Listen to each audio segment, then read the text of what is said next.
오늘 하나님께서 저에게 주시는 말씀은 디모데전서 6장 11절에서 16절 말씀입니다. 하나님의 사람이여, 그대는 이 악한 것들을 피하십시오. 의와 경건과 믿음과 사랑과 인내와 온유를 쫓으십시오. 믿음의 선한 싸움을 싸우십시오. 영생을 얻으십시오. 하나님께서는 영생을 얻게 하시려고 그대를 부르셨고, 또 그대는 많은 증인들 앞에서 훌륭하게 신앙을 고백하였습니다. 나는 만물에게 생명을 주시는 하나님 앞과 본디오 빌라데에게 훌륭하게 증언하신 그리스도 예수 앞에서 그대에게 명령합니다. 그대는 우리 주 예수 그리스도께서 나타나실 때까지 그 계명을 지켜서 흠도 없고 책망받을 것도 없는 사람이 되십시오. 정한 때가 오면 하나님께서 주님의 나타나심을 보여주실 것입니다. 하나님은 찬양 받으실 분이시요 오직 한 분이신 통치자이시요 만왕의 왕이시요 만주의 주이십니다. 오직 그분만이 죽지 않으시고 사람이 가까이 할 수 없는 빛 속에 계시고 사람으로서는 본 일도 없고 또 볼 수도 없는 분이십니다. 그분에게 존귀와 영원한 주권이 있기를 빕니다. 아멘. 이는 살아계신 하나님의 말씀입니다. 하시기 바랍니다. 할렐루야. 주로 잘 계신 분들 반갑게 인사 나누십시오. 잘 나오셨습니다. 은혜 받으시기 바랍니다. 하나님을 경험하십시오. 지난 월요일부터 수요일까지 템파에서 3일 동안 엠마오 캠프, 그 유명한 엠마오 캠프가 11번째 실시되었습니다. 120여 명의 디사이플들, 또 서번트가 참여해서 정말 하나님의 은혜를 함께 공유하고 경험하면서 기쁘고 감사한 시간을 가졌습니다. 제가 이 엠마오를 참여하면서 느낀 게, 이제 이 엠마오 기간 3일 동안은 어떤 시간에 쫓기지 않고 시간에 갇혀있지 않고 하나님 주시는 그런 은혜 안에 갇혀 지내는 시간이구나. 시간에 쫓기지 않고 시간에 의해서 영향받는 것이 아니라 하나님에 의해서만, 하나님의 은혜 아래서 거하는 그런 시간이었다, 이렇게 생각이 들었습니다. 그리고 또 중요한 것이 이 엠마오를 통하여서 삶을 뒤돌아보는 그런 시간이어서 참 의미가 있었다, 이런 생각을 해보게 됩니다. 우리는 하나님의 사람입니다. 바쁘게만 살아간다고 잘 사는 게 아니죠. 우리가 어떤 쪽을 향해서 무엇을 위해서 어떻게 사느냐, 이 부분에 대해서 깊은 생각이 없이 산다고 하면 하나님이 기뻐하시지 않으실 것입니다. 리더십 연구가 스티븐 코비 박사가 소중한 것을 먼저 하라, 그런 책을 썼죠. 이 책에서 그런 말을 합니다. 내면의 나침판을 따르고 벽에 걸린 시계는 신경 쓰지 말라. 내면의 나침판이 있어요. 하나님을 믿는 사람에게는 내면의 나침판이 있습니다. 그 내면의 나침판을 따르라고 하는데, 이건 뭘 강조하는 거냐면 시간 관리보다 더 중요한 것이 인생의 방향이라고 하는 겁니다. 저와 여러분들이 인생의 방향을 바로 정하고 믿음으로 나가게 될 때 하나님께서 우리에게 펼쳐주시는 새로운 세계에서 하나님이 주신 놀라우신 은혜를 맛보면서 우리가 풍성한 삶을 살게 될 줄로 믿습니다. 오늘 인생의 방향이라고 하는 제목으로 말씀을 나눕니다. 여러분들이 혹시 이 방향을 잃고 있다고 하면 오늘 말씀 중에서 내 인생의 방향을 바로 정하는 가운데 여러분들의 인생의 삶이 더욱더 풍성해지고 은혜로 가득 차기를 주의 이름으로 축원합니다. 오늘 보면 11절 보십시오. 여기 보면 디모데가 바울이 디모데를 향하여서 너 하나님의 사람아, 이렇게 부릅니다. 여러분, 하나님의 사람이다 이렇게 불려지는 것이 얼마나 큰 복일까요?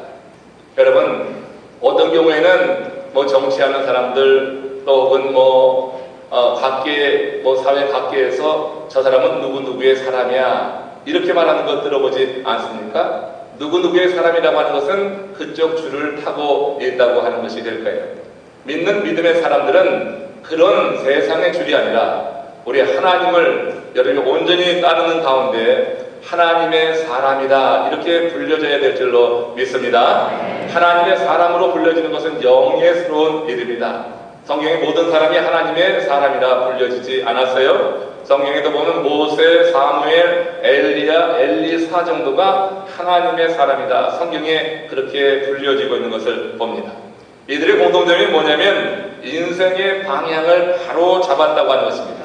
인생의 방향을 바로 잡아서 하나님 가까이 머물고 하나님께서 그들에게 심어주신 사명 있는 인생을 살고 있다고 하는데요. 오늘 여러분들과 함께 이제 이 가을에 우리 열심히 달려왔습니다. 삶이 성숙해지는 이 풍성한 감사의 계절인데 여러분들이 달려온 길이 헛되지 않고 이제 남은 이 2013년 정말 좀 더 나은 그런 삶으로 마무리하기 위해서 내가 지금 달려온 그 방향이 옳은가 하는 것을 살펴보면서 여러분 삶에도 하나님께서 언젠가는 지금도 할 수 있겠죠. 너 하나님의 사람이다. 하나님께서 그렇게 인정해 주시는 그런 복을 누리시기를 주의 이름으로 축원합니다. 우리가 인생의 방향을 바로 잡고 나갈 때 과연 어떤 삶을 추구하는 것이냐 오늘 본문에서 살펴보면은 무엇보다 먼저 인생의 방향을 바로 잡은 사람, 하나님의 사람은 세상 정욕을 멀리한다. 그리고 영성을 키워나간다고 하는 것입니다. 우리 이민자들 하나같이 바쁘지 않은 사람 없습니다. 모두 그렇게 바쁘게 일합니다. 새벽 2명에 일어나서 밤 늦게까지 여러분 일하시고 여러분 나름대로 최선을 다해 살아가실 것입니다. 우리 여기 남부 지역에 내려오니까 저녁 예배가 7시 30분인데 저 북쪽은요 저녁 예배가 8시 반입니다. 늦게 문을 닫기 때문에 비즈니스 하시는 분들이 워낙 늦게까지 일하시기 때문에 8시 반이에요. 8시 반에 와서 예배 1시간 딱 드립니다. 더 하면은 눈 좀 받습니다. 1시간 내에 꽉 맞춰야 됩니다. 그리고 성가 연습도 합니다. 그리고 그분들 집에 가면 11시가 훌쩍 넘습니다. 그리고 또 새벽에 일찍 일어나서 가게로 나가고 직장을 가고 그렇게 또 자신의 주어진 일을 행하고 있습니다. 우리 정말 열심히 사는 것 같습니다. 땀 흘려 사는 것 같습니다. 모두 바쁘게 사는 것 같습니다. 그런데 때론 중요하지 않은 일에 매여서 이 한정된 시간, 이 에너지를 낭비하는 사람도 몇 분 계시더라고요. 이 한정된 시간입니다.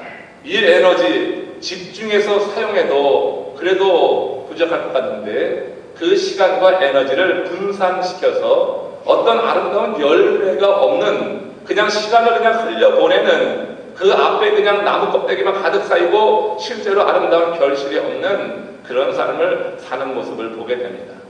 여러분 하나님의 사람, 인생의 방향을 바로 잡은 사람은 내게 주어진 이 한정된 시간과 이 에너지를 하나님이 기뻐하시는 일에 집중해 살아가게 될 때 하나님은 우리를 통하여서 놀라우신 일을 이루어내실 줄로 믿습니다. 그래서 오늘 본문 디모데전서 6장 11절에 보면 지금 바울이 디모데에게 이런 권면을 합니다. 함께 읽겠습니다.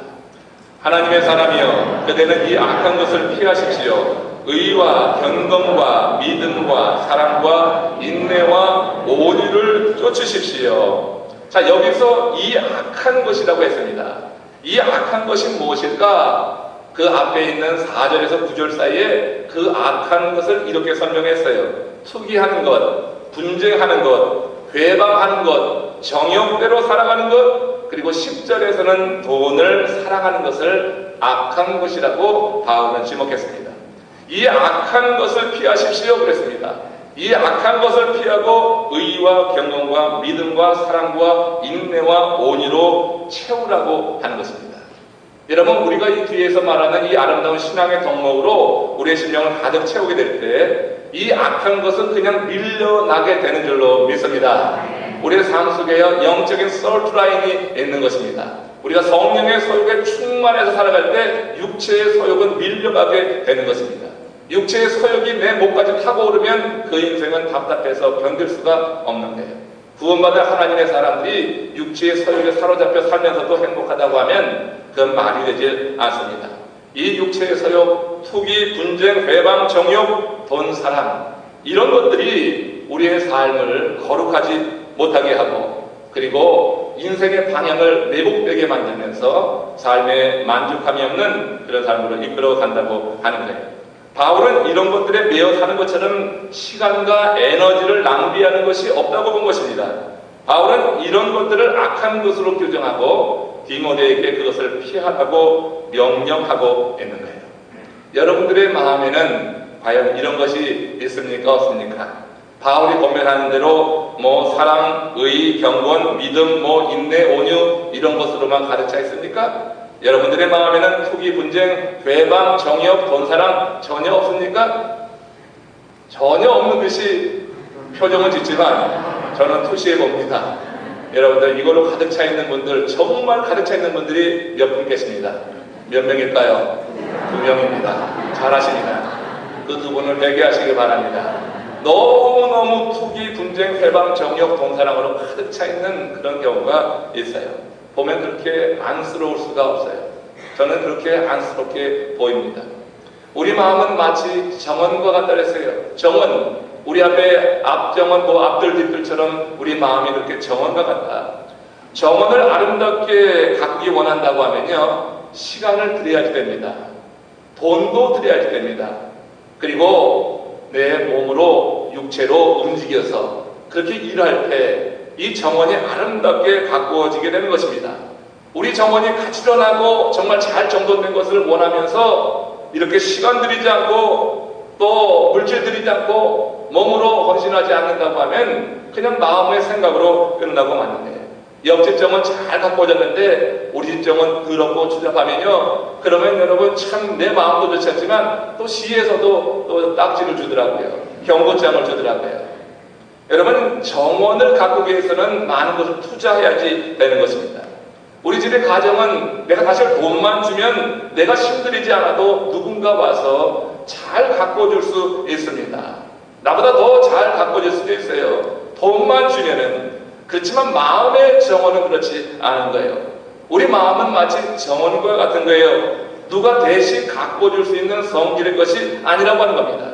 내 마음의 정원은 내가 가꿔야 될 줄로 믿습니다. 이게 저절로 잘 아름답게 가꿔지는 게 아니라고 하는 거예요. 여러분, 이 마음의 정원에 투기나 분쟁이나 회방이나 정욕 같은 이런 잡초가 잔뜩 자라고 있다고 생각해 보세요. 본사람으로 가득 찬 그 마음으로 가득 차 있다고 보세요. 얼마나 추잡해 보여요. 얼마나 여러분 흉해 보이는지 몰라요.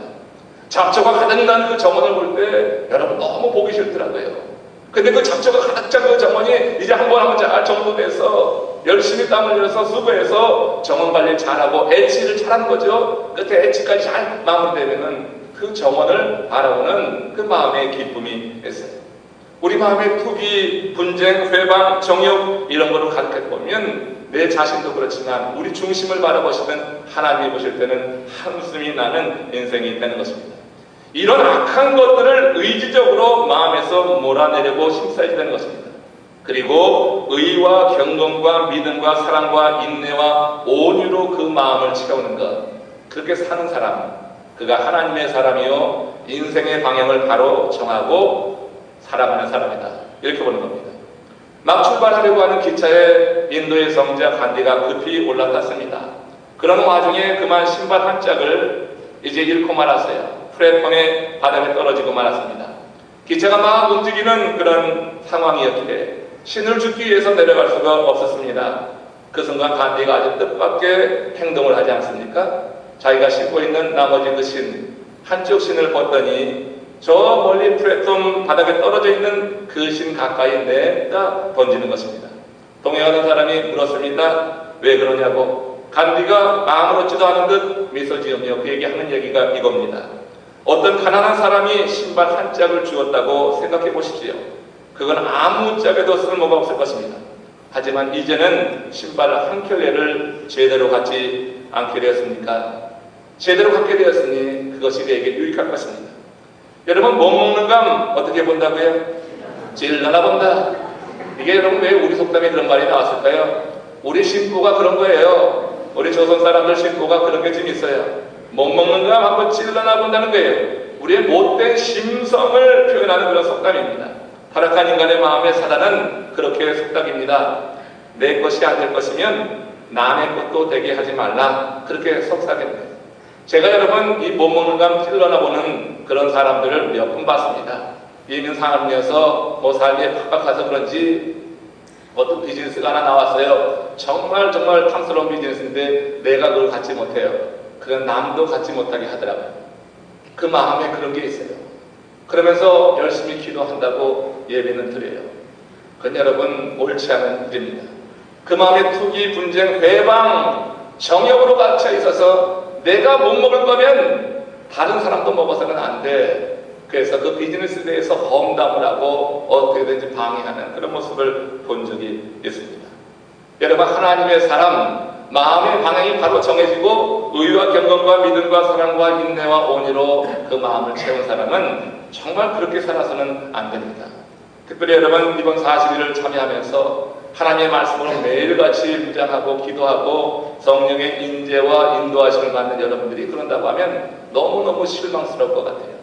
여러분들이 정말 인생의 방향을 바로바로 정해서 내면의 나침반을 따라 나갈 수 있기를 주의 이름으로 축원합니다. 내 것이 안 될 거라면 남의 것도 되지 말아야지 하는 이런 사단의 무성을 여러분 끊어내고, 내 것이 안 될 거라면 남에게라도 도움이 돼야지.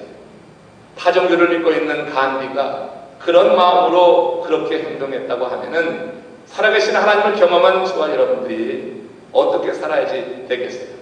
내 것이 안 될 거면 남의 것이 되는 것도 정말 원치 않아서 방해를 하겠어요. 내 것이 안 될 거면 다른 사람에게도 도움이 돼야지. 이런 마음 갖고 사는 것이 옳지 않겠어요? 디모데가 사역하던 그 현장은 사람들이 육체의 향락에 물들어서 수기, 분쟁, 회방, 정욕, 돈사랑 같은 이런 잡초가 그들의 마음에 잔뜩 피어나는 그런 사회에서 살고 있었습니다. 사회적 환경이, 디모데가 사역하던 그런 사회적 환경이 이렇게 잡초가 무성한 그런 환경에 있었어요. 바울은 디모데를 믿음으로 난 아들로 여깁니다. 그 아들을 바라볼 때 그런 환경 속에서 디모데가 물드는 것이 두려운 거예요. 그렇게 벌어진 상황 속에서 그가 잘못 살면 안 되는데 하는 마음에 디모데를 깊이 사랑하는 마음에서 권면한 거예요. 내면의 나침반을 따르라고 하는 것입니다. 내면의 나침반, 그 방향을 바로 정하고 나가라고 하는 거예요. 여러분, 오늘 이 말씀을 듣는 저와 여러분들도 하나님의 사람인데 우리 하나님의 사람으로 삶의 방향을 바로 정하셔서 여러분들이 그 삶의 방향, 하나님께서 기뻐하시는 그 삶의 방향으로 향해 나가는 가운데 여러분 삶에 아주 아름다운 열매가 있는 그런 삶, 여러분들의 삶을 보고 누구나 다 부러워할 만한 마음의 정원을 간직하고 있는 사람, 너무너무 아름다워서 흠모할 만큼 그렇게 여러분들의 삶에 대해서 그렇게 부러워하는 그런 정도로 여러분 마음을 다스리시고 하나님의 은혜 아래서 여러분들 살아가시기를 주의 이름으로 축원합니다. 또 마음의 방향을 바로 정한 사람, 인생의 방향을 바로 정한 사람은 믿음의 선한 싸움을 싸우게 된다고 하는 거예요. 세계적인 명성가 헨리 나우엔이 현대사회를 가리켜서 위기의 사회다 이렇게 정의를 했습니다. 그러면서 첫 번째 이유로 지적한 것이 현대사회가 내향적인 사회이기 때문이라고 말했어요. 이걸 쉽게 말하면 뭐냐면 이 사회가 지극히 개인주의적이라고 하는 것이고 이기주의적이라고 하는 것입니다. 그렇게 이 사회가 흘러가고 있다고 하는데, 이 사회의 가장 큰 병 중에 하나는 자기 중심적으로 모든 것을 해석한다고 하는 거예요. 포스트 모더니즘, 그 시대의 아주 특징적인 것이 내 중심입니다. 하나님 중심의 삶은 다 지나갔습니다. 절대 가치는 다 지나갔습니다. 그래서 절대 가치가 없는 이 사회에서 내가 중심이 되는 그런 삶을 살고 있어요. 이 사회를 가리켜서 헨리 나우엔은 그렇게 통찰했어요. 위기의 사회다. 이 사회를 영어로는 미 제너레이션, 내 중심의 그런 사회라고 하는 것입니다. 이 사회에 넘쳐나는 사람들이 있어요. 나쁜 놈입니다. 이 사회에 나쁜 놈이 넘쳐납니다. 진정 나쁜 놈은 누구라고 했어요? 나뿐인 놈이 나쁜 놈이에요. 나뿐인 놈이 너무 많은 거예요. 미 제너레이션에 넘쳐나는 사람들, 나쁜 놈, 나뿐인 놈이에요. 우리 여러분, 하나님의 은혜가 보이는 우리 교회는 나쁜 놈이 없기를 주의 이름으로 축원합니다. 정말 함께 가는 것입니다. 은혜를 내가 지금 받고 있다고 하면, 하나님의 은혜가 지금 여러분들에게 내리고 있다고 하면 나 중심의 삶이 아니에요. 나 중심의 삶에서 이제 벗어나서 하나님께서 주시는 은혜 아래서 하나님께서 관심하는 심령에게도 우리의 눈이 열려지는 은혜가 있어야 될 줄로 믿습니다. 이 사회에 많은 사람들이 나쁜 놈이지만 정말 자기 유익만 생각하고 자기가 손해보는 것은 절대 용납하지 않는 그런 사회가 되어서 위기의 사회라고 하지만, 이제 여러분 하나님의 사람들, 인생의 방향을 바로 정한 사람들은 정말 믿음의 경주를 해야 되겠다. 디모데전서 6장 12절에서 바울의 권면 다시 들어봅시다. 믿음의 선한 싸움을 싸우십시오. 싸움이라고 하는 것은 상을 얻기 위해서 경쟁한다고 하는 거예요. 상을 얻기 위해서 경쟁한다고 하는 것, 이거 싸움이라고 하는 단어에 내포된 의미입니다. 이 말씀은 자신의 이익만을 위해서 악다구니로 싸우고 그러고 하지 말라고 하는 거예요. 하나님을 기쁘시게 하는 그런 삶, 믿음의 삶을 최선을 다해서 살라. 상을 얻게 경쟁하듯이 하나님이 기뻐하시는 그 믿음의 삶을 최선을 다해서 살라 하는 거예요. 마음의 방향, 인생의 방향이 바로 정해지면 그러면 믿음의 선한 싸움을 살아야 될 줄로 믿습니다. 여러분, 천안하면 떠오르는 게 뭐 하나 있죠? 천안의 명물. 아니, 일부에는 많이 알던데 천안의 명물 여러분 모르세요? 호두과자. 호두과자가 천안의 명물이에요. 지금 여러분 호두과자는 천안에 여러 종류가 나온다고 하죠? 여러 종류의 호두과자가 있는데 그 호두과자 가운데 원조 호두과자가 있다고 하는데, 이 원조 호두과자를 분별하는 법이 있어요. 이제 여러분 천안 가서 또 기차 쓸 때 호두과자 한 봉투 살 때 한번 살펴보세요. 원조 호두과자는 그 박스 안에 성경 구절이 박혀 있다고 하는 것입니다. 천안에서 이 호두과자를 최초로 만들어서 판매한 분이 몇 해 전에 95의 나이로 돌아가셨어요. 근데 그분이 돌아가셨을 때 우연의 일치인지 95개의 개척교회가 그분을 통해서 세워졌다고 하는 겁니다. 그분은 아주 신실한 크리스천이었습니다.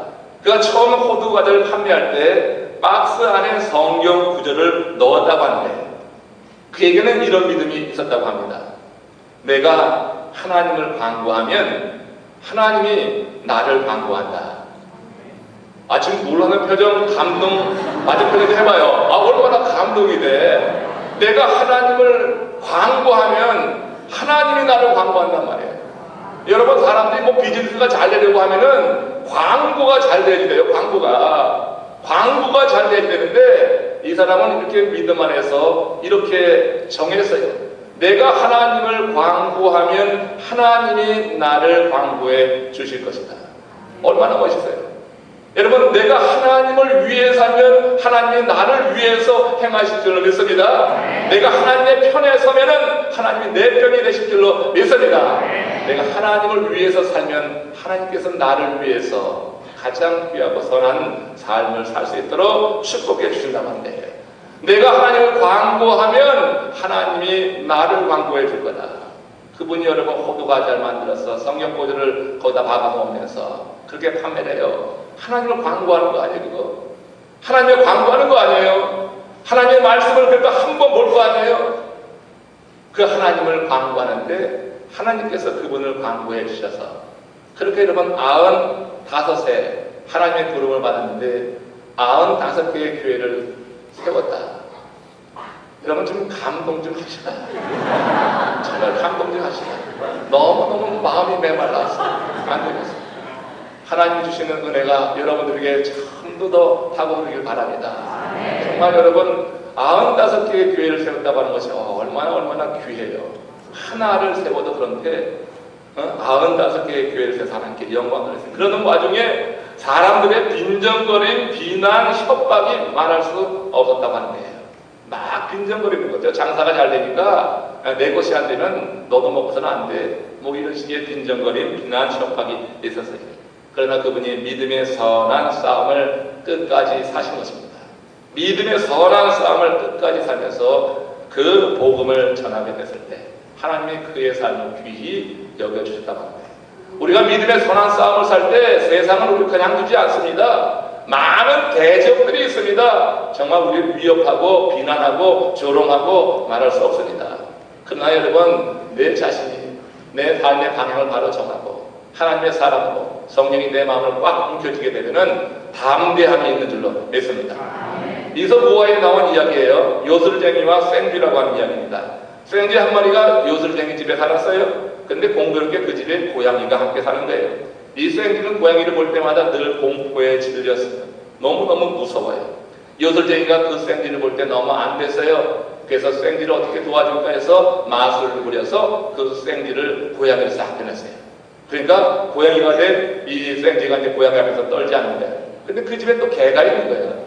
근데 이 고양이를 변한 이 생쥐는 개를 볼 때마다 또 공포에 질려 있는 거예요. 요술쟁이가 그것도 불쌍해서 그 생쥐를 개로가 이제 마술을 부려서 바꿔줬어요. 근데 이 개로 변한 이 생쥐가 그 집에 호랑이가 있었는데 호랑이를 보고는 기겁을 하는 거야. 기절을 하는 거예요. 그래서 이 요술쟁이가 생각을 했대요. 너는 겉모양만 바뀌었지 속은 언제나 생쥐 마음이니 무엇으로 변해도 가망이 없다. 다시 생쥐가 되어라. 짠! 그래가지고 생쥐로 변해서 살다가 두려움과 공포에 질려서 살다가 죽었대요. 여러분, 인생의 방향 제대로 정하지 못한 사람, 겉사람만 바뀐다고 그 사람의 삶이 담대해집니까? 아니에요. 겉사람이 아니라 속사람이 변화된 사람이 인생의 방향을 바로 정해서 하나님의 사람이라 불려지는 줄로 믿습니다. 우리 여러분 겉사람 바꾸기 위해서 많이 했습니다. 열심히 일합니다. 땀 흘려야 됩니다. 불을 좀 쐈습니다. 사람들이 저 사람 부자라고 말합니다. 근데 그 내면의 변화가 없으면 그 사람은 자기보다 더 많은 사람, 부자 앞에 가서 굽실대게 되는 겁니다. 우리 여러분 외부의 조건 바꿀 수 있습니다. 힘들어서 노력해서 외적인 조건 바꿔볼 수 있습니다. 그러나 내면의 변화가 없이 외부의 조건만 신경 쓰고 바꾸려고 하다 보면 그 사람은 참으로 참된 그런 하나님의 사람이 될 수가 없는 거예요. 하나님이 지정해 주신 그 삶의 방향을 따라서 살 수가 없다고 하는 것입니다. 디모데전서 6장 14절 보십시오. 함께 읽습니다. 그대는 우리 주 예수 그리스도께서 나타나실 때까지 그 계명을 지켜서 금도 없고 책망받을 것도 없는 사람이 되십시오. 그 계명을 지키는 것은 굉장한 마음의 결심이 있지 않고는 될 일이 아닙니다. 계명 지키는 것은 담대해야지 됩니다. 하나님 그 마음을 지켜주시고 붙잡으셔야지 됩니다. 금 없고 책망받을 것 없는 사람이 된다고 하는 것이 여러분 사람의 생각만 갖고 될 일이 아닙니다. 성령 안에서 내 속사람이 변화되게 될 때 계명도 지키고 금도 없고 책망받을 것도 없는 사람으로 변화되어 나간다고 하는 것입니다. 여러분 단지 겉모양의 변화, 외형적인 조건의 변화만 가지고 인생의 그 많은 문제들, 하나님께서 원하시는 그 일들을 우리가 해결하거나 이루어낼 수가 없다고 합니다. 조건이 바뀌면 뭔가 좀 나아지면 할 수 있겠지 어림없는 소리 하지 마세요. 마음이 여러분 변화되지 않으면, 내 속사람이 변하지 않으면 하나님이 기뻐하시는 일을 하나도 하지 못하고 그냥 인생 흘러가는 것입니다. 시간 죽이는 것입니다. 그러다가 마지막 순간에 가서 두려워 떠는 그런 순간이 반드시 오고 말 것입니다. 그러나 우리의 속사람이 변해서 우리가 주님 안에 붙어서 그 하나님이 정하신 삶의 방향으로 나가게 될 때 하나님께서 우리의 생각하는 것 이상으로 우리의 삶에 역사하실 수 있다고 합니다. 이사야서 43장 19절이 그런 말씀입니다. 같이 읽어봅니다. 보라, 내가 새 일을 행하리니 이제 나타낼 것이다. 너희가 그것을 알지 못하겠느냐. 정령이 내가 광야의 길과 사막의 강을 내리라. 속사람이 변하여서 믿음의 선한 싸움을 쌀 때 하나님께서는 사막의 강을 내주십니다. 광야의 길을 내주시는 줄로 믿습니다. 우리 속사람이 변해서 삶의 방향을 바로 정할 때 그러는 거예요. 그러면 불가능한 것 같은 일들을 하나님께서 이루어 주시면서 하나님은 영광을 받으시고 이 땅에서 하나님의 일이 더욱더 힘있게 전진되어 나갈 수 있도록 하나님이 그렇게 우리 삶 속에 함께 하신다고 하는 것입니다. 여러분 사막에 강을 내는 거 불가능한 일입니다. 광야의 길을 내는 거 여러분 불가능한 일입니다. 그냥 사람의 힘만 가지고 될 일이 아니라고 하는 것입니다. 그러나 삶의 방향, 인생의 방향이 바로 정해지면 하나님의 사람이 되어 하나님께서 함께 하시면 천지를 만드신 하나님께서 우리에게 주시는 신과 능력을 통해서 사막의 강이 낮은 거고요, 광야의 길이 열려지게 된다고 합니다.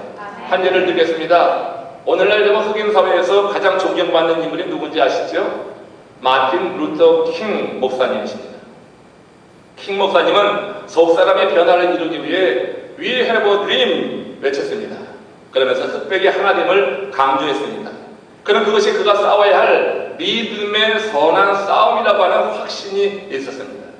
하나님께서 그에게 터치했습니다. 하나님께서 성령 안에서 그를 사로잡았습니다. 그럴 때 이 킹 목사님이 믿음의 선한 싸움을 살기 시작하는데 그 믿음의 선한 싸움으로 그는 We have a dream 하면서 흑백의 일치, 하나됨에 대해서 자신의 전생애를 건 거예요. 당시 여러분 그 일은 그야말로 사막에 강을 내는 것 같았습니다. 광야에 길을 내는 것 같은 불가능한 일이었다는 게 지금도 여러분 저 위층에서 보면은 아직도 이 사회에 인종 차별이 얼마나 여러분 심하게 이루어지는지 여러분 아시잖아요. 지금 여러분 많이 흑백의 그 차별이 없다고 하지만 아직도 이 사회에 그런 것이 현존한 것이 사실입니다. 당시 미국에서 인종 차별의 높은 벽은 여러분 누구도 할 수 없는 정말 불가능한 일처럼 보였습니다. 흑백이 결코 하나 될 수 있는 상황이 아니었습니다. 그러나 하나님으로부터 흑백을 나누는 이 벽을 헐고 하나님의 자녀가 하나 되게 하라는 그 비전을 받은 이 목사님이 믿음의 선한 싸움, 이 싸움을 살기로 작정한 거예요. 그러니까 We have a dream 이라고 외치면 전생애를 걸었던 것입니다. 그는 자신이 걸어야 할 인생의 방향을 바로 잡고 나간 거예요. 그가 걸어가야 될 그 길은 광야요 사막이었습니다. 비록 그는 그 길을 얼마 오래 걷지 못했습니다. 그 길을 오래 걷지 못하고 적역을 당해서 쓰러졌습니다. 그러나 그의 피가 그 길을 따라 그 광야의 길을 냈다는 사실을 아십니까? 그가 흘린 피가 그 광야의 길을 냈어요. 그 사막의 강을 냈어요. 여러분 버락 오바마 미국 대통령 등극은 저는 그렇게 봅니다. 킹 목사님이 싸운 믿음의 선한 싸움의 열매라고 하는 것입니다. 그분의 이 믿음으로 싸우는 믿음의 선한 싸움을 킹 목사님이 싸우지 않았다고 하면 여러분 어떻게 이 일이 가능했겠어요? 여러분 흑인이 대통령 된다고 하는 것은 사막에 길을 내는 것과 같은 불가능한 일이었던 것입니다. 그러나 그 길을 찾아서 바른 방향을 정하고 나갔던 그 킹 목사님 저격당했지만 그 길을 가는 와중에 쓰러졌지만 그가 흘린 피는 계속해서 그 길을 내었던 것이고 지금 오랜 시간이 흘러서 이 사회에 이런 놀라운 기적 같은 일이 이루어졌다 하는 것입니다. 우리가 인생의 방향을 바로 정하고 살아가게 될 때 하나님의 사람으로 부끄럽지 않게 그렇게 계명을 지키면서 금없고 온전하게 살려고 힘쓰고 하나님의 도움을 청할 때 하나님은 오늘 이 시대에도 사막 같은 그 길, 그곳에 길을 내주시는 전능하신 하나님인 줄로 믿습니다. 인생의 방향만 바로 정하십시오. 그러면 하나님께서 열어주시는 그 길을 여러분도 걷게 되면서 하나님을 찬양하고 하나님께서 내게 주시는 자족한 그런 기쁨과 감사의 인생을 살게 될 줄로 믿습니다. 끝으로 우리 인생의 방향을 바로 정하게 되고 하나님의 사람으로 불려지는 사람은 영생을 바라보게 되어 있습니다. 이 땅에 살지만 영원한 세계를 바라보며 그 소망을 두고 살게 된다고 하는 거예요. 다시 한번 디모데전서 6장 12절 말씀을 합독합니다. 영생을 얻으십시오. 하나님께서는 영생을 얻게 하시려고 그대를 부르셨고 또 그대는 많은 증인들 앞에서 훌륭하게 신앙을 고백하였습니다. 여러분 인간이 지닐 수 있는 가장 값진 것 그것은 재산, 건강 아닙니다. 내세에 대한 확실한 보증인 영생이 우리가 소유할 수 있는 가장 값진 것이라고 여러분 믿음으로 고백하기를 축원합니다. 아직도 믿음이 고백이 안 되죠. 아직도 그냥 건강이 좋고 재산이 좋죠. 솔직한 마음 여러분 감사합니다. 아멘을 크게 안 해주셔서 감사합니다. 여러분들의 마음이 그렇죠. 우리들 마음이 그렇습니다. 정말 가장 값진 것 여러분 물질로 여겨요. 거기 매여 있어요. 여기서 자유하지 못한 사람은 하나님의 사람 될 수 없습니다. 단정적으로 말합니다. 하나님의 사람 못 됩니다. 그런 사람이 하나님의 일을 할 수도 없습니다. 물질에서 자유할 줄 있어야 됩니다. 가장 귀한 것이 뭐냐 이거 알아야 됩니다. 자신의 건강, 이 자기의 건강이나 챙기고 하는 것, 그 하나님의 일을 하면 그 일을 하나님께서 또한 책임져 주실 줄로 믿습니다. 내세에 대한 확실한 보증인 영생이 없이는 안 돼요. 영생에 대한 확신이 우리가 소유할 수 있는 가장 값진 것이다. 그런 사람이 이 인생을 담대하게 살아갈 수 있다고 생각합니다. 영생을 하나님께서 주시고자 하는 자에게 당신의 기쁘신 뜻에 따라 주시는 선물이에요. 결국 인간이 자신의 행위나 공로로 취할 수 있는 게 아니에요. 그럼에도 불구하고 지금 바울은 뭐라고 하냐면 영생을 취하라고 하는 겁니다. 영생을 얻으십시오 한 이 얘기를 옛날 성경에서는 영생을 취하라고 하는 거예요. 이 말이 뭐냐면 영생을 보장받은 자답게 그에 합당한 삶을 살라고 하는 거예요. 영생을 보장받았습니까? 영생을 보장받았으면 그에 합당한 삶이 나와야 된단 말이에요. 우리 인생 여러분 이 부분 해결되지 않으면은 여러분 계속해서 껄껄하면서 이거를 벗어나지 못합니다. 이 부분을 해결해야지 여러분들이 정말 하나님의 사람으로 우뚝 서게 되고 하나님의 일을 행하면서 하나님께서 주는 기쁨을 누릴 수가 있다고 하는 거예요. 저는 우리 성도님들이 세상의 것은 하나님께서 이 부분에 해결된 사람들에게 필요하면 채우시는 거예요. 그러니까 우선순위를 바로 세울 수 있기를 축복합니다. 영생에 대한 확실한 소망과 믿음을 갖고 사는 것, 인생의 방향을 바로 정하고 하나님의 사람으로 불려지는 사람이다 하면 그렇게 살아가야 될 것이다 하는 거예요. 전에 제가 섬기던 교회에 김병경 장로님이라고 하는 분이 계십니다. 90이 다 돼서 임종을 하셨는데 그 임종 순간이 참 감동적이어서 여러분들에게 좀 소개해 드리겠습니다. 하나님의 부르심을 받기 몇 시간 전에 제가 그 장로님을 찾아뵀습니다. 근데 상당히 제가 당황을 했어요. 왜냐면 병원에서는 그 장로님이 이제 얼마 안 남았다, 몇 시간 안 남았다고 하는데 제가 갔을 때 그 가족들도 다 왔습니다. 임종이 얼마 안 남았으니까 온 가족이 다 모인 거예요. 근데 어떻게 제가 그 병원에 들어갔더니 이 장로님이 의식이 아주 또렷한 채로 침대에 앉아 계시는데 허리를 똑바로 펴고 이렇게 앉아 계신 거예요. 놀랐어요. 저는 그냥 누워서 의식이 없던지 아니면 말씀을 하더라도 심없게 하실 줄 알았는데 이 장로님이 그냥 허리를 펴고 이렇게 앉아 계시는 것입니다. 임종을 맞이하는 성도 여러 명 보았지만 그런 경우를 본 적이 없어요. 저희 사람도 아마 같을 거예요. 뭐 늘 같이 다녔으니까. 임종이 몇 시간 앞으로 다가오면 되게 의식이 없어지거나 간신히 말을 하는 정도가 되는데 이 장로님이 아주 의식이 분명한 상태에서 자신에게 뚜벅뚜벅 다가오는 그 죽음을 응시하고 있는 듯이 이렇게 있는데요. 제가 여러분 그 상황에서도 물었어요. 장로님 마지막으로 남기실 말씀 있으십니까? 이건 여러분 누워있을 때 한 얘기인데 이렇게 앉아있는데 가서 마지막으로 남기실 말씀 있습니까? 이건 굉장히 그렇더라고요. 근데 뭐 의사가 몇 시간 안 남았다고 하는데 그래도 제가 신방 가서 마지막 신방이다 뭐 여기서 그렇게 이제 물었어요. 그랬더니 그 장로님 하시는 얘기가 목사님의 사명은 많은 사람을 주께 인도하는 것입니다. 감사합니다. 천국에서 만납시다. 이 얘기가 끝이었어요. 그게 마지막 남긴 말이었어요. 목사님의 사명, 저한테 사명을 일깨워줬어요. 장로님 남기신 말씀이 뭡니까? 그 장로님이 저를 좋아하셨습니다. 말씀이 없는 분이지만 아주 은밀하게 지지해 주시는 그런 분이었어요. 목사님의 사명은 많은 사람을 주께 인도하는 것입니다. 목사님 감사합니다. 천국에서 만납시다. 그 다음에 또 정말 감동적이에요. 그리고 나서 찬송가 291장을 부르시는 거예요. 날빛보다 더 밝은 천국. 그 후렴 부분을요, 가정들이 둘러있고 저는 앞에 서 있는데 장로님이 꼿꼿하게 앉아가지고 부르는 거예요. 며칠 후 요단강 건너가 만나리. 이것을 몇 번을 반복하는 거예요. 여러분 얼마나 가슴이 뭉클한지.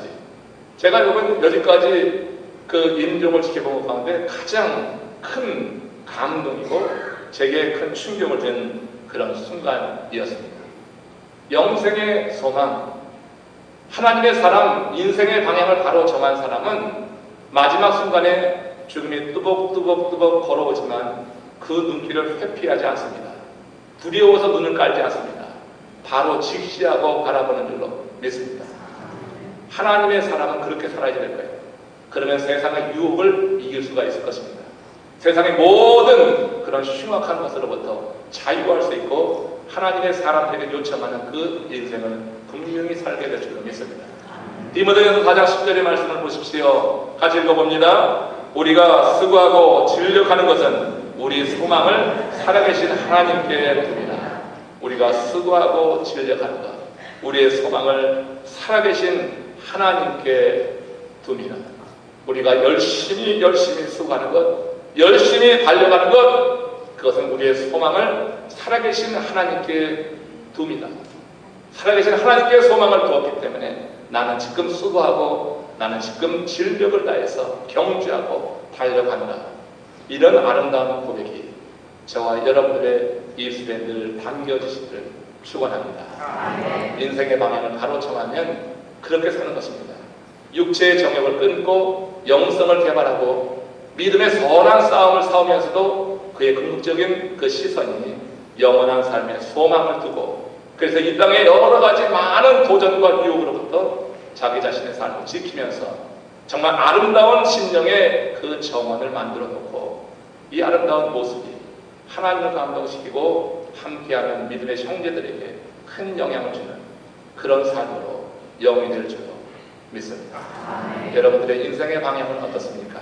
한번 고개 숙여서 기도하시는 중에 여러분들의 인생의 방향은 지금 바로 나가고 있는지, 주께서 정말 원하시는 방향으로 가고 있는지, 시기와 분쟁과 회방과 정욕과 돈사랑으로 가득 차서 여러분 그릇된 길로 나가고 있는지 한번 살펴보십시오. 주일 예배 드리는 건 그냥 왔다 가면 무슨 소용이 있겠습니까? 주님 앞에 돌아가는 연습을 하는 겁니다. 우리가 주일 하나님이 부르셨어요. 다시 기회를 주셔서 우리가 거룩한 성소에 나왔어요. 영원하신 하나님 앞으로 돌아가는 연습입니다. 다시 내게 기회를 주셔서 파송을 합니다. 그러면 한 주간 열심히 살아가야지 될 것입니다. 세상에서 살아갈 때 여러분 이제는 정욕에 따라서 너무 육체의 소욕을 가지고 살지 않기를 원합니다. 믿음의 선한 싸움을 살고 우리의 소망이 영원한 하늘에 있어서 우리 하나님께서 담대함을 주시는 대로 살아서 아름다운 마음의 정원 살피며 꾸미며 그것을 인해서 기뻐하는 인생 되게 하옵소서. 우리 다 같이 합식으로 기도하시겠습니다.